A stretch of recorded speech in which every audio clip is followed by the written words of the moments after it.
Everyone, welcome to the GATE excellence. I am Dikshit Bora. आज हम देख रहे हैं गेट 2015 सेट 2 के सॉल्यूशंस। सब्जेक्ट अपना डिजिटल सर्किट्स। फर्स्ट क्वेश्चन है लॉजिक गेट से related.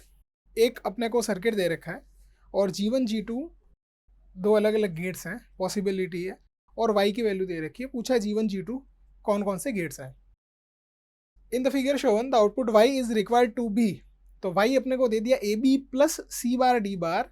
The gates G1 and G2 must be respectively, और ऑप्शंस दे रखे हैं। तो इस तरह के क्वेश्चंस हो तो उसको अप्रोच करने का सीधा तरीका होता है y की वैल्यू क्या दे रखी है उसको देख लीजिए। तो y दे रखा है A B plus C D bar, sorry A B plus C bar D bar, right. तो अब अपने को इनपुट्स देखना है, ए बी अलग अलग है, सी डी इस तरह से जुड़े हुए हैं। तो y जो भी आ रहा है वो इस G2 is the combination of two, मतलब इसमें दो का कॉम्बिनेशन हो रहा है, इसका आउटपुट और ये आउटपुट, ठीक। और बीच में प्लस लगा रखा है, तो सीधा देखने पे तो ये पता चल रहा है कि हो सकता है कि और गेट हो। कई बार ऐसा जरूरी नहीं है कि यही अप्रोच हो, जैसे ए बी उस तरफ से आ जाएगा, सी डी इस तरफ से आ जाएगा, और दोनों का ऐड करना है क्योंकि बीच में ऐड ऑपरेशन है, तो G2 सीधा सीधा और गेट दिख जाएगा। तो ऑप्शन ए और सी में से आप पहले चेक कर लीजिए। ये तो एक तरीका है ही है, लेकिन इस तरह से कोई ज़रूरी नहीं है कि आपको यही अप्रोच हो, तो हमको स्टेप बाय स्टेप ही सीखना है। तो फर्स्ट स्टेप जो शॉर्टकट मैंने बताया, जैसे सीधा दिख जो भी ऑपरेटर दिखे उसको ऑप्शंस में देखिए कि G2, क्योंकि दो का एडिशन हो रहा है तो G2 और गेट का कहीं है भैया, तो ऑप्शन ए और सी में है, तो पहला आपको इस पर ट्राई करना पड़ेगा, ठीक। अगर ऐसा नहीं करें और आप स्टेप बाय स्टेप जाएं तो ऑप्शन कैसे रहेगा, आंसर कैसा आएगा। तो ए और बी दोनों मिलके आउटपुट जो आएगा दैट इज ए बार और बी बार, ठीक। Then C plus D bar, क्योंकि ये एक नॉर गेट है, तो सी प्लस डी बार को आप डी मॉर्गन से लिखेंगे तो आपको मिलेगा C bar dot D bar. Simple होता है, break the bar and change the sign, ठीक। तो सी बार डी बार अपने को रिजल्ट में चाहिए। तो आपका जो पहले वाला क्लिक था वो सही था कि इस पर्टिकुलर ऑप्शन से तो सी बार डी बार आ जाएगा, आ ही गया, और वो डेफिनेटली एडअप होगा, तो ये G2 तो और गेट पे ही होगा, क्योंकि और गेट ही होना पड़ेगा, क्योंकि एक तो अपने को सीधा सीधा दिख ही रहा है। अब दूसरा मुझे ए और बी चाहिए, लेकिन इस G1 के इनपुट में ए बार बी बार है और मुझे ए बी चाहिए, तो ये G1 क्या हो सकता है।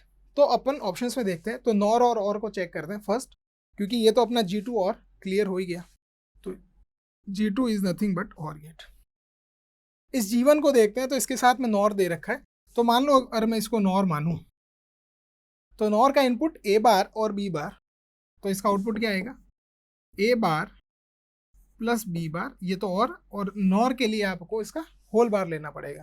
अगेन डी मॉर्गन अप्लाई करेंगे तो आपको मिलेगा ए बार का भी बार, यानी A double bar and B double bar, जो कि आपको देगा सिंपल ए डॉट बी, क्योंकि एक का कॉम्प्लीमेंट उसका फिर कॉम्प्लीमेंट लेंगे तो आपको वापस ए ही मिलेगा, ठीक। तो ए डॉट बी अपने पास ऑप्शन आ गया। सी बार डी बार डायरेक्ट ही मिल चुका था, तो G2 को और ही होना पड़ेगा, तो ऑप्शन अपना फर्स्ट क्लियर हो गया। तो नॉर और गेट होंगे G1 और G2। तो ये एक करने का तरीका हुआ, ठीक। अगर आपको इस तरह से नहीं जमे तो आप ऑप्शन आंसर में जाइए। A B plus C bar D bar कैसा आएगा, तो इसके दो ही ऑप्शन हो सकते हैं, एक तो सीधा और गेट दे रखा है। अगर आपको ऑप्शन में और गेट से नहीं मिले तो आप इसका बार लीजिए, यानी A B plus C bar D bar का बार लीजिए। तो जब इसका भी चेंज करेंगे डी मॉर्गन से, तो हो सकता है कि आंसर का अपने को कुछ और मिले। तो इसका मतलब ये है कि दोनों तरीके के ऑप्शन हैं, आउटपुट से चेक करिए और जो पॉसिबिलिटी है। बिल्कुल ईजी क्वेश्चन था और 1 मार्क्स का ही था, तो इस पर ज़्यादा चिंता करने की जरूरत नहीं, सिंपल आप अपने कैलकुलेशन से चलिए, ठीक। अगले क्वेश्चन को देखते हैं। ये काउंटर से सवाल था और ये भी 1 मार्क्स का है, और ये न्यूमेरिकल आंसर टाइप था, डायरेक्ट आपको वैल्यू लिखनी थी। A mod N counter using a synchronous binary up counter. सी देखिए ये सिंक्रोनियस है, यानी क्लॉक के साथ वेरी करेगा, ये क्लॉक एक साथ अप्लाई होगी विथ सिंक्रोनियस क्लियर इनपुट। ये भी सिंक्रोनियस क्लियर इनपुट है, यानी क्लियर इनपुट ये रहा, और ये भी सिंक्रोनस है, यानी क्लॉक के साथ ये अपनी स्टेट को चेंज करेगा। Is shown in the figure the value of N is, ठीक है। तो पहले तो ये समझ लीजिए सिंक्रोन क्लियर क्या होता है।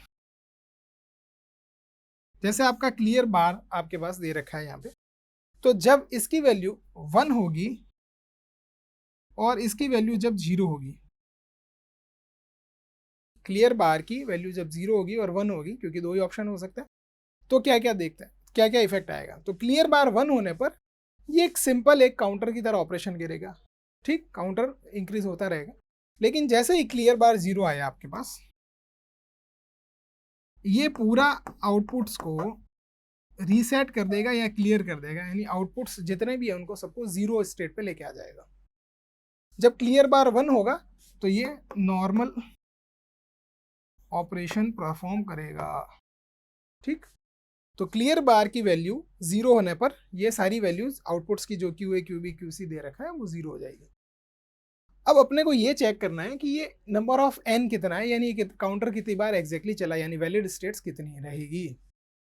तो इसको ऐसा देख लीजिए, मान लीजिए ये QA QB QC and QD, right, और ये मैं ले लेता हूँ क्लॉक। जब फर्स्ट क्लॉक अप्लाई नहीं है, यानी 0th क्लॉक, यानी कोई तरह की क्लॉक अप्लाई नहीं होगी, तो इनके जो स्टेट है वो 0 0 0 0, ठीक, इसमें आपको कोई तरह की चिंता नहीं। और आउटपुट जो है वो क्लियर बार का मुझे चेक करना है कि क्या स्टेट है। अब क्लियर बार का देखिए, क्लियर बार एग्जैक्टली किससे गवर्न हो रहा है, यानी उसके पास इनपुट में क्या चीज होके आ रही है। तो देखिए QB और QC का नैंड ऑपरेशन हो रहा है, यानी इसको मैं यूं लिखूं QB QC का डॉट प्रोडक्ट और फिर उसका होल बार, वो एग्जैक्टली आउटपुट है, क्योंकि इसके इनपुट में क्या है, QB एंड QC। यानी क्लियर बार की वैल्यू 0 होने पर ये सब 0 होंगे। अब वो 0 या 1 कब होगी, वो QB और QC की वैल्यूज पर डिपेंड करेगा, ठीक है। तो क्लियर बार इस स्टेट में क्या रहेगा, चेक करते हैं। तो QB और QC दोनों ही 0, 0 इंटू 0 गिव्स यू 0, 0 का बार यानी 1। और क्लियर बार 1 होने पर नॉर्मल ऑपरेशन होगा, यानी नॉर्मल ऑपरेशन मतलब सिंपल अप कन्वर्टर का काम करेगा, ठीक है। तो 0 0 0 0 के बाद में अगली काउंटिंग क्या आएगी, 0 0 0 1, ठीक। तो ये वाली क्लॉक पल्स होगी 1, फर्स्ट क्लॉक, क्योंकि ये वाली तो 0th स्टेट जब आपके पास कुछ भी इनपुट नहीं था, कुछ भी क्लॉक पल्स नहीं थी। फर्स्ट क्लॉक पल्स देने पर सेकंड स्टेट में आ जाएगा, यानी 0 0 0 1, यानी एक कन्वर्टर की अपनी अप होगी, यानी उसकी वैल्यू 0 से 1 हो गई। वापस क्लियर बार को चेक करें, क्या क्लियर बार की वैल्यू ये वाली हुई है क्या, यानी आउटपुट को 0 हो, चेक करना कि आउटपुट 0 हो गए क्या, देखते हैं। तो अगेन QB एंड QC जब तक 0 है तब तक आउटपुट यानी क्लियर बार का वैल्यू हमेशा 1 रहेगा। तो again clear bar is 1, same clear bar 1 होने पर वापस सिंपल नॉर्मल ऑपरेशन, यानी काउंटर अपने की तरह काम करेगा। सेकेंड क्लॉक पल्स आएगी तो ये स्टेट हो जाएगी 0 0 1 0, ठीक, no problem. 0 0 1 0, again QB QC dot product 0 आएगा, 0.1 0, उसका बार 1। अभी भी नेक्स्ट क्लॉक आएगी और एक कन्वर्टर की वैल्यू, सॉरी काउंटर की वैल्यू अप हो जाएगी। This is 0 1 2 then 3, right. QB and QC की वैल्यू 0.1 0 0 का बार, फोर्थ क्लॉक पल्स देखते हैं क्या होता है। फोर्थ में क्या होगा, दैट इज स्टेट काउंटिंग की एक और अप हो जाएगी और आपका स्टेट हो जाएगा अभी 0 1 0 0, ठीक, 0 1 देन 2 3 4, इस तरह से। अभी भी QB और QC की वैल्यू 1 और 0 में है, तो 1 और 0 का डॉट प्रोडक्ट 0, उसका बार 1, यानी क्लियर बार की वैल्यू 1। अभी भी काउंटिंग का नॉर्मल ऑपरेशन चलता रहेगा। अपन फिफ्थ क्लॉक पल्स पे आ गए और काउंटिंग अप हो गई। अब नेक्स्ट क्लॉक पल्स आ रही है 0 1 0 1, फोर्थ के बाद में फिफ्थ, अभी भी 1 into 0, still clear bar having the same value that is 1। Now जब मैं सिक्स क्लॉक पल्स पे आऊँगा तब मुझे चेक करना है क्या होता है। तो काउंटिंग तो अभी भी 1 हो ही चुकी थी, तो 0 1 0 1, ठीक। नेक्स्ट क्या आएगा, 0 1 1 0, 0 के बाद में 1 2 3 4 5 एंड 6। अब चेंज होगी स्टेट, देखते हैं क्या होगी।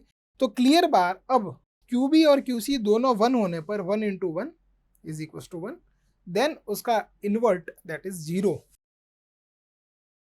बस मेन जो समझने की चीज है वो यहां पर ये है। अब क्लियर बार 0 होने पर क्या ये वाली जो 6th अपने पास क्लॉक पल्स आई है यहीं पे आउटपुट चेंज हो जाएगा या अगली क्लॉक पल्स पे होगा, तो ये डिपेंड करेगा आपके क्वेश्चन में क्या दिया हुआ है। तो क्वेश्चन में अपने को सीधा सीधा सिंक्रोनियस वर्ड दे दिया। तो सिंक्रोनियस क्लियर इनपुट का मतलब जैसे क्लॉक पल्स आएगी तब ये अपनी स्टेट चेंज करेगा। तो अब अगर नेक्स्ट क्लॉक पल्स आएगी दैट इज 7th क्लॉक,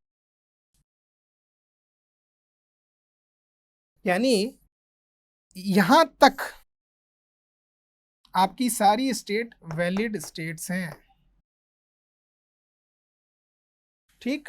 और 7th में डेफिनेटली क्लियर इनपुट अपना वर्क करेगा और 0 हो जाएगी काउंटिंग। तो अब मुझे देखना है कितने मेरे पास स्टेट हो गए। तो 0 1 2 3 4 5 and 6 that is total 7 state. तो आपके पास इस मॉड n की वैल्यू का जो रिजल्ट है दैट इज योर 7। तो मॉड 7 काउंटर होगा ये। अब अगर ये असिंक्रोनियस होता यानी विथ असिंक्रोनियस क्लियर इनपुट, तो बस यहीं पे ये जो लास्ट वाली वैलिड स्टेट थी जैसे ही इसको क्लियर बार 0 मिला वो इस 0 1 1 0 को आने ही नहीं देता और यहीं पे आपकी स्टेट चेंज करके 0 0 0 0 कर देता। तो उस केस में ये मॉड 6 काउंटर हो जाता। तो ये वाली चीज ध्यान में रखने की थी, राइट। अगले क्वेश्चन की तरफ चलते हैं। अगेन वेरी इजी क्वेश्चन लेकिन 2 मार्क्स का है, देखते हैं। A function of Boolean variables x, y and z is expressed in terms of the minterm। देखो मिनटर्म और मैक्सटर्म दो चीजें होती है। तो मिनटर्म का ही दूसरा नाम है सम ऑफ प्रोडक्ट यानी SOP form, that is summation 1 2 5 6 7। इसका सिंपल मतलब ये होता है x y z 3 अपने पास वेरिएबल्स है, तो 3 की कॉम्बिनेशंस कितने होंगे। तो सिंपल जितने वेरिएबल्स हो उसको 2 की पावर में लिख दो। तो 3 वेरिएबल्स तो 2 टू पावर 3, 8 कॉम्बिनेशंस होंगे। x y z की वैल्यू 0 0 0 0 0 1 इस तरह से 1 1 1 यानी 8 कॉम्बिनेशंस। उन 8 कॉम्बिनेशंस में 1 2 5 6 7 पे आपकी जो रिजल्टेंट वैल्यू है आउटपुट की वैल्यू वो 1 है। इस मिन टर्म का मतलब ये है, यानी सम ऑफ प्रोडक्ट अगर करेंगे यानी एक्स वाई जेड का जो कॉम्बिनेशंस हैं इनके एसओबी फॉर्मेट में लिखेंगे तो इन 1 2 5 6 7 पे वैल्यूज 1 आएगी। या ऐसा समझ लीजिए अगर मैं एक ट्रूथ टेबल ड्रॉ करता हूँ उसमें 0 से लेके 7 तक कॉम्बिनेशन है, जो समेशन के ब्रैकेट के अंदर पॉइंट्स लिखे हुए हैं यानी वो वाली स्टेट पे 1 2 5 6 7 पे आउटपुट की वैल्यू 1 है, रेस्ट पे 0 है। ठीक, अब ये पूछ रहा है which one of the product of sum. अब इसने क्वेश्चन चेंज कर दिया। यहां तक तो बात कर रहा था मिन टर्म्स की यानी सम ऑफ प्रोडक्ट, तो इसको आप ध्यान में रख लीजिए, ये सम ऑफ प्रोडक्ट होता है। और पूछा उसने which one of the product of sum given below is equal to the function this. तो ये समझ लीजिए, तो एक फंक्शन है तो जिन जिन पॉइंट्स पे यानी 1 2 5 6 7 पे आउटपुट की वैल्यू 1 है तो पीछे वाले जो रेस्ट ऑफ द कॉम्बिनेशंस बच गए उन पे वैल्यू क्या होगी 0, बस वही प्रोडक्ट ऑफ सम होंगे।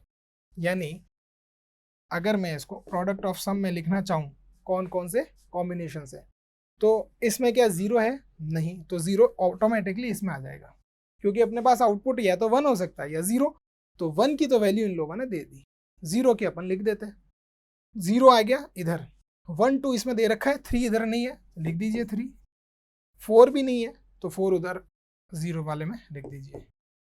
तो ये वाली टर्म्स कहलाती है मैक्स टर्म। और मिन टर्म आपको बता ही दिया। तो मिन टर्म को लिखने का तरीका समेशन में और मैक्स टर्म को लिखने का तरीका पाई में, यानी एक नोटेशन है, फॉर्मेट है। तो 0 3 4 यानी ये वाली 3 टर्म ऐसी है जहाँ पे आउटपुट की वैल्यू 0 है। बस इन 3 की वैल्यू को जहाँ पे आउटपुट की वैल्यू 0 होती है उनको ही आप प्रोडक्ट ऑफ सम फॉर्मेट में लिखेंगे। ठीक है, तो जब आप ऑप्शंस में नजर डालेंगे तो जहां पर 3 टर्म्स हैं यानी 3 कॉम्बिनेशन है, जैसे ए वाले ऑप्शंस में देखिए this particular dot this then this, यानी 1 2 और 3, यानी 3 ही प्रोडक्ट हुए, यानी 0 3 4 को जो जो रिप्रेजेंट करेंगे अभी चेक करेंगे वो कैसे करेंगे। तो सी में 1 2 3 4 5 टर्म्स हैं, तो ये पॉसिबल नहीं, और डी भी पॉसिबल नहीं क्योंकि अपने पास 0 3 4, तो सीधे सीधे तो एलिमिनेशन हो गए। अब इन दोनों को चेक करना है, चेक कुछ भी नहीं करना होता है, 0 3 4 को लिख दीजिए। कैसे लिखते हैं? 0 का अगर आपको लिखना है एक्स वाई जेड टर्म में, एक्स वाई जेड में 0 0 0, 3 को लिखना है तो 0 1 1 एंड 4 को लिखना है तो 1 0 0, सिंपल, और कुछ भी नहीं। 0 को जब प्रोडक्ट ऑफ सम में लिखेंगे तो जो वैल्यू है वेरिएबल की उसी फॉर्मेट में लिखेंगे, यानी x है तो x की वैल्यू 0 है तो x लिखेंगे, और x की वैल्यू 1 है तो x बार लिखेंगे, यानी जो प्रोडक्ट ऑफ सम की वैल्यू है वो सम ऑफ प्रोडक्ट में जो रिप्रेजेंटेशन का तरीका है उसकी बिल्कुल ऑपोजिट होती है। ठीक, तो मैं इसको लिखूंगा ऐसे x y और z। ठीक, अब उसमें तो सिंपल डॉट लगाते थे, किसमें? मिन टर्म में, और इसमें क्या लिखेंगे? प्लस। इसमें देखते हैं तो x है 0 तो सिंपल x, प्लस y है 1 तो लिखेंगे y बार, सिमिलरली z है 1 तो z बार, और लास्ट 4 को कैसे लिखेंगे? तो x की वैल्यू है 1 तो x बार, देन y 0 है तो सिंपल y, z 0 है तो सिंपल 0। बस ये कहाँ ऑप्शंस में आ रहे हैं उनको अपन को देख लेना है, वो अपना जवाब होगा। तो ये फर्स्ट ऑप्शन में आ रहे हैं, सॉरी फर्स्ट में तो x बार प्लस y बार प्लस z बार, यानी x y और z की वैल्यू 1 1 1 हो, तो बस ये कंफ्यूजन यही होता है। तो फर्स्ट में पॉसिबल नहीं।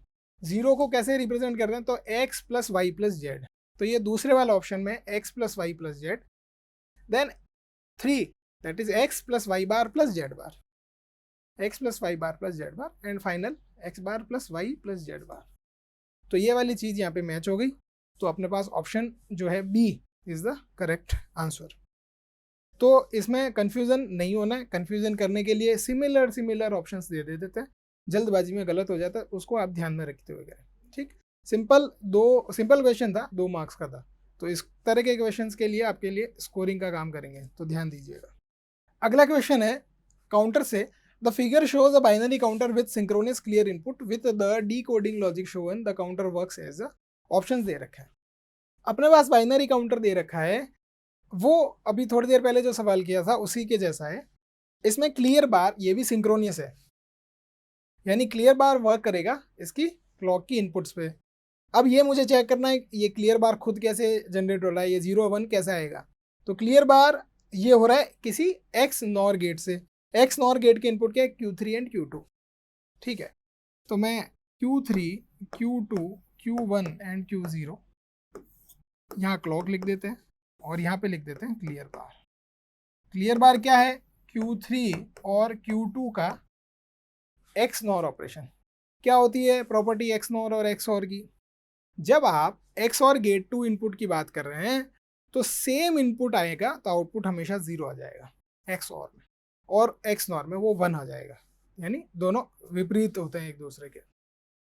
अपने को चेक करना है Q3 Q2 Q1 और Q0 की वैल्यू क्या क्या है। ठीक है, तो इनिशियली क्या वैल्यू होगी? सबकी 0 0 0 0, तो उस समय क्लॉक नहीं भी है, तो मुझे ये चेक करना है क्या वैल्यूज आएगी। तो जब Q3 और Q2 की वैल्यू दोनों 0 है, तो जब दोनों की वैल्यू सेम होगी तो आउटपुट 1 आएगा। और ये थोड़ी देर पहले भी देखा था कि जब क्लियर बार की वैल्यू 1 होगी इसका मतलब आप नॉर्मल ऑपरेशन कर रहे हैं।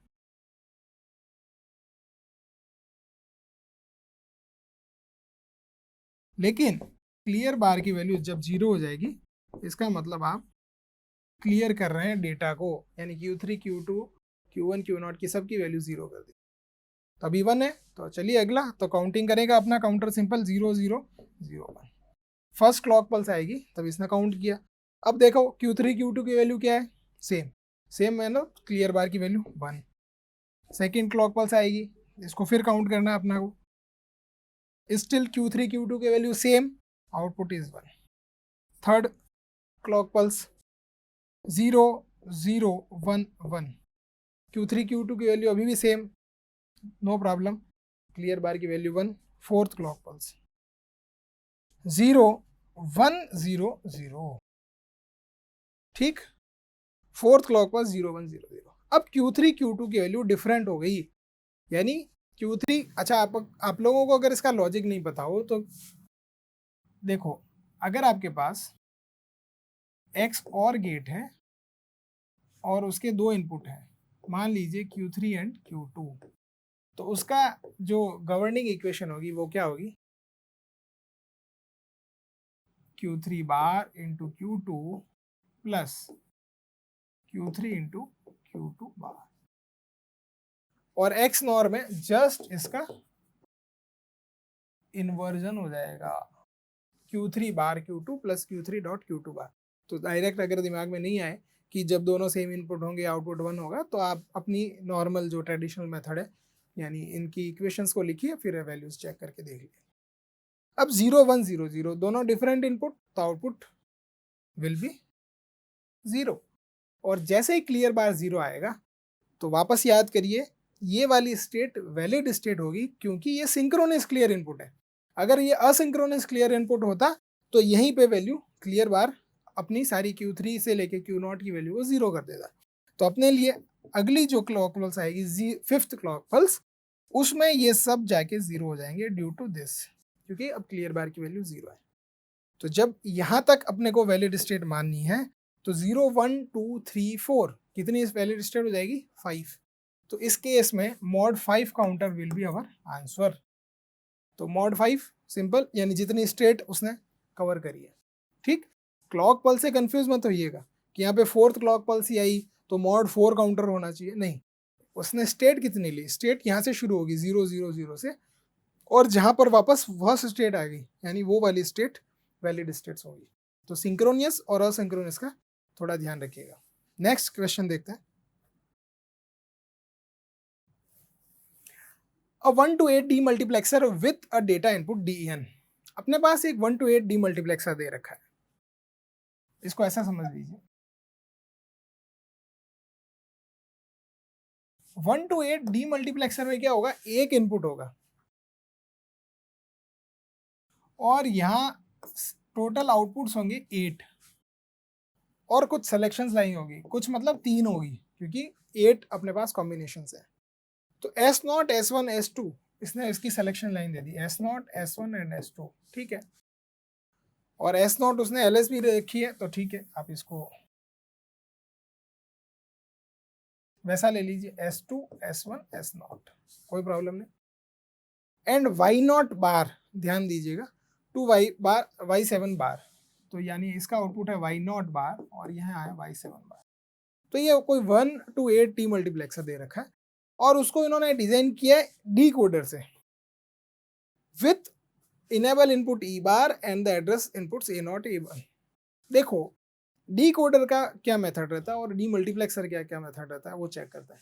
डीमल्टीप्लेक्सर में इन एड्रेस लाइंस के ऊपर जो वैल्यूज होगी वो डेटा इनपुट को उस लाइन से कनेक्ट कर देगी। सपोज S2 S1 S0 पे वैल्यू है 0 0 0, तो जो आउटपुट में Y0 से Y7 यानी 8 इनपुट्स लाइंस, आउटपुट लाइंस दे रखी है, तो फर्स्ट यानी Y0 वाली लाइन को इस D से कनेक्ट कर देगा, मतलब जो इनपुट है वो उस Y0 वाली लाइन पे शो होगा। तो Y0 वाली लाइन पे अपने पास 0 मिलेगा, बाकी सब पे 1 मिलेगा। ध्यान दीजिएगा ये Y0 बार है, अगर ये सिंपल Y0 होता तो मैं ये बोलता कि आउटपुट पे, यानी जब डीमल्टीप्लेक्सर का आउटपुट है तो मान लीजिए जो D-in है वो Y0 पे मिलता है, यानी Y0 की वैल्यू हाई रहती होती, तो वो वैल्यू D-in की वैल्यू हाई होती तो हाई मिलती, 0 होती तो 0 मतलब D-in के ऊपर जो भी वैल्यू वो उस पॉइंट पे मिलती, बाकी सब पे 0 वैल्यू मिलती। लेकिन इसने एक्टिव लो सिग्नल्स दे रखे हैं, तो ये ध्यान दीजिएगा, जहां पर आउटपुट नहीं मिलेगा वहां पे वैल्यू 1 होगी। तो ठीक है, एट ए टाइम आउटपुट एक लाइन पे आएगा और वो लाइन कौन सी होगी वो इस सिलेक्शन लाइन से पता चल जाएगा। तो S2 S1 S0 की वैल्यू 0 1 0 1 सॉरी 0 0 0 से लेके 1 1 1 1 तक, यानी टोटल 8 कॉम्बिनेशन हो सकते हैं। डी कोडर कैसे काम करता है, डी कोडर में क्या होता है, अगर ये इनेबल इनपुट हाई या लो, या जैसे उसने एक्टिव लो दे रखा है, तो जब तक इनेबल लो नहीं होगा, यानी जब ई नॉट बार 0 नहीं होगा, तब तक ये डिकोडर काम नहीं करेगा। इसने क्या किया, 2 इनपुट इसमें लिए, क्योंकि 2 to 4 डिकोडर में जो इनपुट होंगे वो आउटपुट में कैसे शो होंगे वो भी देखते हैं, और इनेबल इसका होना चाहिए। तो मैं आपको एक बार डिकोडर का बताता हूँ कैसे काम करता है।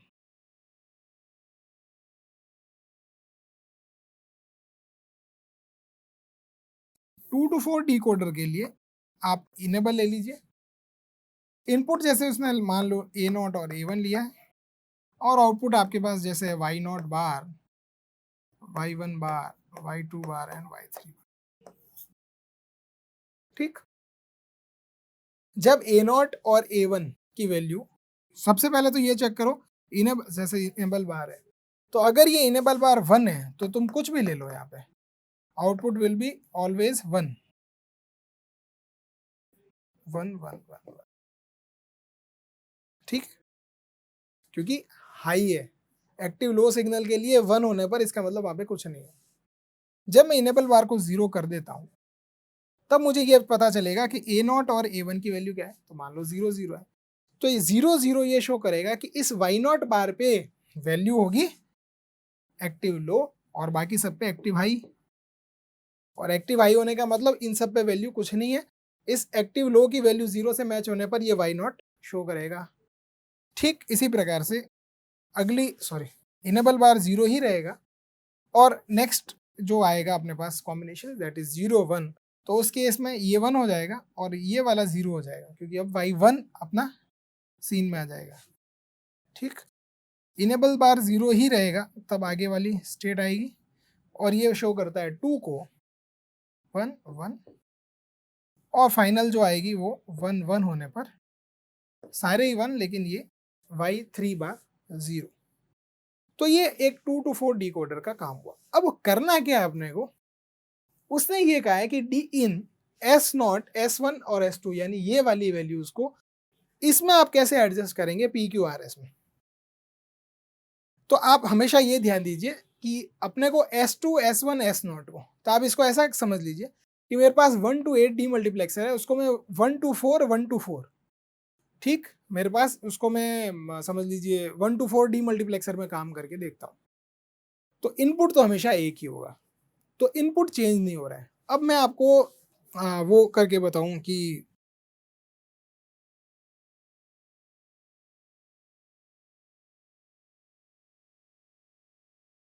S two S one S naught के क्या क्या कॉम्बिनेशन है।